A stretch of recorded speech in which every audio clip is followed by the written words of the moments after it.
ಮತ್ತೊಂದು ಅಪವಾದ ಅನ್ನೋ ರೀತಿಯ ಪ್ರಕರಣ ಏನ್ ಬರುತ್ತೆ ಅಂತಂದ್ರೆ, ಗಾಂಧಿಯವರು ಆಫ್ರಿಕಾದಿಂದ ಭಾರತಕ್ಕೆ ಮರಳಿದ 100 ವರ್ಷದ ಸಂಭ್ರಮಾಚರಣೆಯನ್ನ ಮೋದಿಯವರು ಮಾಡಿದಾಗ RSS ನ ಒಂದು ಪಂಥ ಅಥವಾ ಒಂದಷ್ಟು ಮಂದಿ ಅದಕ್ಕೆ ಪ್ರಬಲವಾದ ವಿರೋಧ ಮಾಡಿದ್ರು.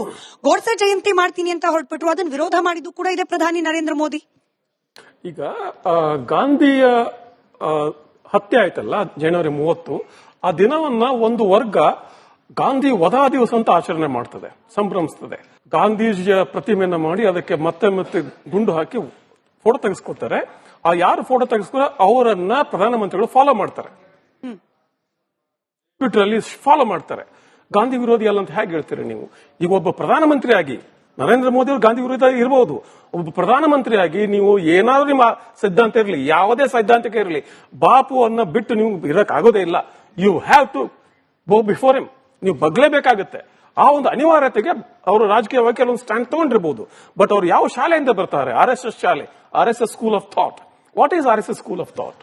RSS ಸ್ಕೂಲ್ ಆಫ್ ಥಾಟ್ ಅಂದು ಗಾಂಧೀಜಿಯನ್ನು ಯಾಕೆ ವಿರೋಧ ಮಾಡ್ತು? ನಾನು ಆವಾಗಲೇ ಹೇಳಿದೆ, ಗಾಂಧೀಜಿಯ ಜೊತೆಯಲ್ಲಿ ಅನೇಕರ ಟೀಕೆಗಳು ಮತ್ತು ಭಿನ್ನಾಭಿಪ್ರಾಯ ಇದ್ವು, ಇನ್ಕ್ಲೂಡಿಂಗ್ ಸುಭಾಷ್ ಬೋಸ್, ಇನ್ಕ್ಲೂಡಿಂಗ್ ಅಂಬೇಡ್ಕರ್, ಎಲ್ಲರೂ ಇತ್ತು. ಆದ್ರೆ ಮುಖ್ಯವಾಗಿ ನಮ್ಗೆ ಯಾಕೆ RSS ಜೊತೆ ಇದ್ದಂತ ಆ ಒಂದು ಭಿನ್ನಾಭಿಪ್ರಾಯ ಆಗ್ಲಿ ಟೀಕೆ ಆಗ್ಲಿ ಮುಖ್ಯ ಅನಿಸ್ತದೆ. ಗಾಂಧೀಜಿಯನ್ನು ಎಷ್ಟು ವಿರೋಧ ಮಾಡಿದ್ದೆ ಅಂಬೇಡ್ಕರ್ ಅವರು. ಬಿಬಿಸಿ ಡಬಲ್ ಸ್ಟ್ಯಾಂಡರ್ಡ್ ಅಂತ ಅಂಬೇಡ್ಕರ್ ನೀವು ಅದನ್ನ ಹೇಳಿ ಫಸ್ಟ್. RSS ಯಾವತ್ತು ಗಾಂಧೀಜಿ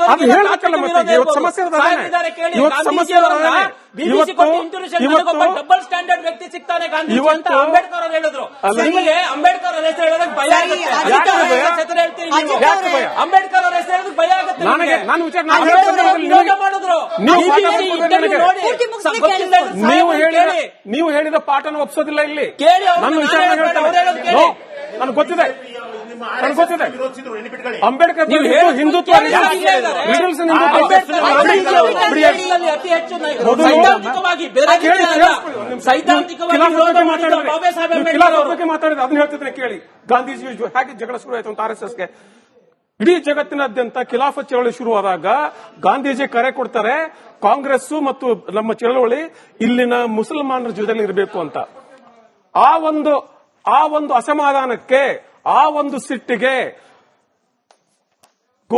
ತಿಲಕ್ ಅವರು ಹಿಂಬಾಲಕ ಆಗಿದ್ದ ಕೇಶವ್ ಬಲಿರಾಮ್ ಹೆಡ್ಗೆ ಅವರು RSS ಮಾಡ್ತಾರೆ. ಏನಕ್ಕೆ? Because Gandhiji is going against Hindu ಅನ್ನೋ ಒಂದು ಕಲ್ಪನೆ ಬಂದ್ಬಿಡ್ತದೆ. ಅದೇ ಮುಂದುವರೆದು ಗಾಂಧೀಜಿ ಹತ್ಯೆ ಆಗುವ ಕೆಲವೇ ವಾರಗಳ ಹಿಂದೆ ಗಾಂಧೀಜಿ ಬಿರ್ಲಾ ಭವನದಲ್ಲಿ ಬಾಂಬ್ ಅಟ್ಯಾಕ್ ಆಗ್ತದೆ. ಮದನ್ ಲಾಲ್ ಪವಾ, ಆ ಮದನ್ ಲಾಲ್ ಪವಾ ಎಲ್ಲಿದ್ದ, ಯಾರ ಜೊತೆ ಇಲ್ದ? ಪುಣೆನಲ್ಲಿ ಯಾರ ಮನೆಯಲ್ಲಿ ಯಾರ ಪಿಟ್ನಿ ಪ್ರೆಸ್ನಲ್ಲಿ ಟ್ರೈನಿಂಗ್ ಆಯ್ತು? ಅವನು ನೋವೇನಿತ್ತು ಪವಂದು? ಗಾಂಧೀಜಿ ಫಾದರ್ ಆಫ್ ನೇಷನ್ ಅಂತೀವಿ, ರಾಷ್ಟ್ರಪಿತ ಅಂತೀವಿ. ರಾಷ್ಟ್ರಪಿತ ಮಕ್ಕಳ ಮಧ್ಯೆ ಭೇದ ಭಾವ ಮಾಡ್ತಾರೆ. ಗಾಂಧೀಜಿಯವರು ಆಗಿನ ಕಾಳಜಿ ಏನಾಗಿತ್ತಂದ್ರೆ, ದೇಶ ಇಬ್ಬಾಗ ಆಗಿದೆ, ಹಿಂದೂ ಮುಸ್ಲಿಂ ಅಂತ. ಆಚೆ ಹೋದ ಮುಸ್ಲಿಮಾನರಿಗಿಂತ ಜಾಸ್ತಿ ಮುಸ್ಲಿಮರು ಈ ಕಡೆ ಇದ್ದಾರೆ. ಇಲ್ಲಿ ಸಿಟ್ಟಿನಿಂದ ಅವ್ರು ಸುಟ್ಟೋಗ್ಬಿಟ್ರೆ ಹೇಗೆ ಅಂತ ಆ ಕಾಳಜಿ ಇರ್ತದೆ. ಅದಕ್ಕೋಸ್ಕರ ನಿಮ್ಗೆ ಖಂಡಿತ ಮುಸ್ಲಿಂ ಅಪೀಸ್ಮೆಂಟ್ ಅಂತ. But that was wise politics of that day. ಆ ದಿನ ಹಾಗೆ ಮಾಡಬೇಕಾಗಿತ್ತು ಅವರು. ಆಗ ನಿಂತ್ಕೊಂಡು ಹಿಂದೂಗಳೆಲ್ಲ ಮುಸ್ಲಿಮರು ಅಟ್ಯಾಕ್ ಮಾಡಿ ಅಂತ ಹೇಳ್ಬೇಕಾಗಿತ್ತ? ಈ ಜಗಳಗಳು, ಈ RSS ಜಗಳ ಮುಂದೆ ಹೊರದು ಏನಾಗುತ್ತೆ ಅಂದ್ರೆ, ಕಾಲಕ್ರಮೇಣ ಇವರು ನೆಹರು ಮತ್ತು ಗಾಂಧಿಯನ್ನ ವಿಲನೈಸ್ ಮಾಡ್ತಾರೆ. ನೆಹರು ಒಬ್ಬ ಶೋಕಿಲಾಲ್ ಆಗಿದ್ರು. ನೆಹರು ಪತ್ರಗಳು ಬಿಬಿಸಿಯಲ್ಲಿ ಹೊರಗಡೆ ಬಂದಿದ್ದಾವೆ. ಪತ್ರಗಳು, ಪ್ರೇಮ ಪತ್ರಗಳು ಹೊರಗಡೆ ಬಂದಿದ್ದಾವೆ.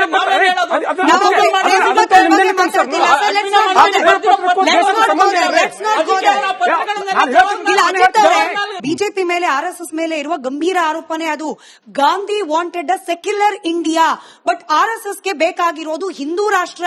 ಹಾಗಾಗಿ ಗಾಂಧಿನೂ ಒಪ್ಪಲ್ಲ, ಗಾಂಧಿ ಸಿದ್ಧಾಂತನೂ ಒಪ್ಪಲ್ಲ RSS, ಜೊತೆಗೆ ಬಿಜೆಪಿ.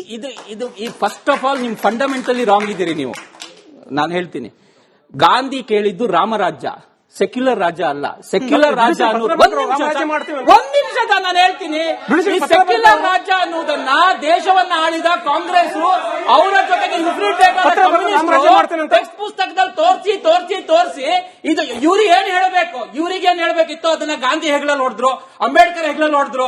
ಅಂಬೇಡ್ಕರ್ ಹೇಳಿದ ಅಂಬೇಡ್ಕರ್ ಪುಸ್ತಕಗಳನ್ನ ಎಷ್ಟು ಸರ್ತಿ ಮರುಮುದ್ರಣ ಮಾಡಿದ್ದಾರೆ ಅಂದ್ರೆ, ಅಂಬೇಡ್ಕರ್ ಹೇಳಿದ ಮೂಲ ಮಾತುಗಳನ್ನ ತೆಗೆದು ರೀಪ್ರಿಂಟ್ ಮಾಡಿದ್ದಾರೆ ಇವರು. ಇವ್ರು ಏನ್ ಹೇಳಬೇಕು ಅದನ್ನ ಗಾಂಧಿ ಹೆಗ್ಲಲ್ಲಿ ಹೊಡಿತಾರೆ, ಅಂಬೇಡ್ಕರ್ ಹೆಗ್ಲಲ್ಲಿ ಹೊಡಿತಾರೆ. ಗಾಂಧೀಜಿ ಹೇಳಿದ್ದು ರಾಮರಾಜ್ಯ ಅಂತ. ಇನ್ನೊಂದು ಹೇಳ್ತೀನಿ ನಾನು, ಇವ್ರು ಸುಮಾರು ಪ್ರಶ್ನೆಗಳಿಗೆ ಉತ್ತರ ಕೊಡ್ಬೇಕು ನನಗೆ ಇವತ್ತು. ಬಂದೆ ಸರ್. ಇವ್ರು ಹೇಳಿದ್ರು ಸಮಾಜದಲ್ಲಿ ಒಂದು ವರ್ಗ ಗೋಡ್ಸೆಯನ್ನ ಆರಾಧಿಸ್ತದೆ ಅಂತ. ಇರ್ಬೋದು, ನಮಗ್ ಗೊತ್ತಿಲ್ಲ. ಆದ್ರೆ ನಾನೊಬ್ಬ ಬಿಜೆಪಿಯ ವಕ್ತಾರನಾಗಿ ಹೇಳ್ತಾ ಇದ್ದೇನೆ. ಒಂದ್ ನಿಮಿಷ ಸರ್, ಬಿಜೆಪಿಯ ವಕ್ತಾರನಾಗಿ ಹೇಳ್ತಿದ್ದೇನೆ, ನಮ್ಮ ಪಕ್ಷ ಯಾವತ್ತೂ ಗೋಡ್ಸೆಯನ್ನ ಒಪ್ಕೊಂಡಿರ್ಲಿಲ್ಲ. ಯಾಕಂದ್ರೆ ಕೊಲೆ ಆರೋಪಿಯನ್ನು ಯಾರು ಒಪ್ಕೊಳ್ಳೋದಿಲ್ಲ, ಪ್ರಧಾನಮಂತ್ರಿಯಾಗಿ ಯಾರು ಹೇಳಿಲ್ಲ. ಇದೇ ಕಾರಣಕ್ಕೆ ರಾಹುಲ್ ಗಾಂಧಿ ಅವರಿಗೆ ಕೋರ್ಟ್ ನಿಂದನೆ ಹಾಕಿ ಚೀಮಾರಿ ಹಾಕ್ತು, ಪದೇ ಪದೇ ಹೇಳಿದಕ್ಕೆ. ಈಗ ಯಾಕೆ ರಾಹುಲ್ ಗಾಂಧಿ ಹೇಳ್ತಾ ಇಲ್ಲ? ಇವರೆಲ್ಲ ಅಷ್ಟ ಆಗಿದ್ರೆ ಹೇಳಿ ನೋಡೋಣ. ನಾನು ಇವ್ರಿಗೆ ಚಾಲೆಂಜ್ ಮಾಡ್ತೇನೆ, ಇವತ್ತು ನೀವು ಹೇಳಬೇಕು. ಗೋಡ್ಸೆ ಕೊಂದಿರಬಹುದು, ಆದ್ರೆ ಆರ್.ಎಸ್.ಎಸ್ ಅಂತ ಹೇಳಿ ನೋಡೋಣ. ಆರ್.ಎಸ್.ಎಸ್ ಗೋಡ್ಸೆಗೂ ಸಂಬಂಧ ಇಲ್ಲ. ಇರ್ಬೋದ್ರಿ. ಇನ್ನೊಂದು ಹೇಳ್ತೇನೆ ಕೇಳಿ. ಇರ್ಬೋದು, ಗೊತ್ತಿಲ್ಲ, ನಮಗೂ ಅವರಿಗೆ ಸಂಬಂಧ ಇಲ್ಲ ರೀ. ಕೊಲೆಗಾರರನ್ನ ನಮ್ಮ ಪಕ್ಷ ಯಾವತ್ತೂ ಒಪ್ಕೊಂಡಿಲ್ಲ, ಹೇಳಿಲ್ಲ. ನಮ್ಮ ದೇಶದಲ್ಲಿ ರಾವಣನನ್ನ ವರ್ಷಿಪ್ ಮಾಡುವವರು ಇದ್ದಾರೆ, ಮಹಿಷಾಸುರನನ್ನ ದಸರಾ ಮಾಡುವವರು ಇದ್ದಾರೆ. ಅದು ನಮ್ಮ ಸಮಾಜದಲ್ಲಿ ಇರುವ ರೀತಿ. ನಾವೇನು ಮಾಡಕ್ಕಾಗಲ್ಲ. ನೀವು ಮಾಡ್ಕೊಳ್ಳಿ ಅಂತೀವಿ, ನಾವು ಒಪ್ಕೊಳ್ಳಲ್ಲ. ಸಂಬಂಧ ಇಲ್ಲ. Coming back to VBG Ramji ಹಾಗೆ ಮನ್ರೇಗಾ ವರ್ಸಸ್ ಬ್ಯಾಟಲ್ ಅಲ್ಲಿ ಬಂದೆ. ಗೆಡಳ್ಳಿ ಅವ್ರಿಗೂ ಸೇಮ್ ಪ್ರಶ್ನೆ, ನಿಮ್ಗೂ ಸೇಮ್ ಪ್ರಶ್ನೆ. ಈಗ ಗಾಂಧಿ ಹೆಸರಲ್ಲಿ ನಡೀತಾ ಇದ್ದ ಮನ್ರೇಗಾದಲ್ಲಿ ವ್ಯಾಪಕ ಭ್ರಷ್ಟಾಚಾರ ಆಗಿತ್ತು. ಈ ಭ್ರಷ್ಟಾಚಾರಕ್ಕೆ ಕಡಿವಾಣ ಹಾಕೋ ಸಲುವಾಗಿ ಈ ರಿಫಾರ್ಮ್ ಅಂತ ಹೇಳಿ ಬಿಜೆಪಿ ಹೇಳ್ತಿದೆ. ರಾಮನ ಹೆಸರು ಹೇಳಿದ ತಕ್ಷಣ ಭ್ರಷ್ಟಾಚಾರ ನಿಂತು ಹೋಗುತ್ತಾ? ರಾಮನ ಹೆಸರಲ್ಲಿ ಭ್ರಷ್ಟಾಚಾರ ತಡಿಲಿಕ್ಕೆ ಬೇಕಾದ ಸಮರ್ಥವಾದ ರಿಫಾರ್ಮ್ಸ್ ಈ ಯೋಜನೆಯಲ್ಲಿ ಕಾಣ್ತಾ ಇದೆಯಾ ಅಂತ ಹೇಳಿ ಕೇವಲ ನೆಪ ಮಾತ್ರ ಅಷ್ಟೇ. ಇವತ್ತಿನವರೆಗೂ ಎಲ್ಲಾ ಇಲಾಖೆ ಎಲ್ಲಾ ಯೋಜನೆಗಳಲ್ಲೂ ಈ ಭ್ರಷ್ಟಾಚಾರ ಅನ್ನೋದು ಇದ್ದೇ ಇರುತ್ತೆ. ಅದನ್ನ ನೀವು ನಿಲ್ಲಿಸುವ ಕೆಲಸವನ್ನ ಮಾಡಬೇಕಾಗಿತ್ತು. 11 ವರ್ಷದಿಂದ ನಿಮ್ಮದೇ ಸರ್ಕಾರ, ಕೇಂದ್ರ ಸರ್ಕಾರ ಇತ್ತು. ನೀವೇ 100% ಅನುದಾನ ಕೊಡ್ತಾ ಇದ್ರಿ. ನೀವು ಇವಾಗ ಏನು AI ತಂತ್ರಜ್ಞಾನ ಅಂದ್ರಲ್ಲ, ನೀವು ಇಂಟ್ರೊಡ್ಯೂಸ್ ಮಾಡಬಹುದಾಗಿತ್ತು. ಇದೇ ರೀತಿಯಾಗಿ ಪಶ್ಚಿಮ ಬಂಗಾಳದಲ್ಲಿ ಸಹಿತ ಭಯಂಕರ ಭ್ರಷ್ಟಾಚಾರ ಆಗಿದೆ ಅಂತ 2021ರಿಂದ ಅನುದಾನ ನಿಲ್ಲಿಸ್ಬಿಟ್ರು. ಅವರು ಕೋರ್ಟ್ಗೆ ಹೋಗ್ಬಿಟ್ಟು ಆದೇಶ ತರಬೇಕಾಯ್ತು. ಇವಾಗ ಹೇಳ್ತಾ ಇದ್ದಾರೆ ಸ್ನೇಹಿತರು, ನಾವು ಹೆಸರನ್ನ ಇಟ್ಟಿಲ್ಲ ಅಂತ. ಅಟಲ್ ಅವರು ಹೆಸರನ್ನು ಎಷ್ಟು ಇಟ್ಟಿದ್ದಾರೆ ನಾನು ಹೇಳ್ತೀನಿ, ನಿಮಗೆ ಬರ್ಕೊಂಡು ಹೇಳ್ತೀನಿ. ಅದಾಯ್ತಾ? ಸ್ವಾವಲಂಬನೆ ಯೋಜನೆ ತೆಗೆದು ಅಟಲ್ ಪೆನ್ಷನ್ ಯೋಜನೆ ಅಂತ ಮಾಡಿದವರು ಯಾರು? ಆಮೇಲೆ ನೆಕ್ಸ್ಟ್ ರಾಜೀವ್ ಗಾಂಧಿ ಗ್ರಾಮೀಣ ವಿದ್ಯುದ್ದೀಕರಣ ಯೋಜನೆ ಅಂತಿತ್ತು, ಅದನ್ನು ದೀನ್ ದಯಾಳ್ ಉಪಾಧ್ಯಾಯ ಗ್ರಾಮ ಜ್ಯೋತಿ ಯೋಜನೆ ಅಂತ ಮಾಡಿದವರು ಯಾರು? ಬರ್ಕಲ್ಲಿ ಹೇಳ್ತೀನಿ ನಾನು ನಿಮಗೆ ಇನ್ನೂ ಬೇಕಾದಷ್ಟು. ಆದ್ರ ಆ ನಂತರ ಇಷ್ಟೇ ಅಲ್ಲ, ನಿಮಗೆ Atal mission for regeneration urban ಅಂತ ಇನ್ನೊಂದಿದೆ. ಅಂದ್ರೆ ಇವ್ರಿಗೆ ಕಾಂಗ್ರೆಸ್ನವ್ರಿಗೆ ಒಂದು ಹಿನ್ನೆಲೆ ಇತ್ತು. ಏನ್ ಹಿನ್ನೆಲೆ ಇತ್ತು?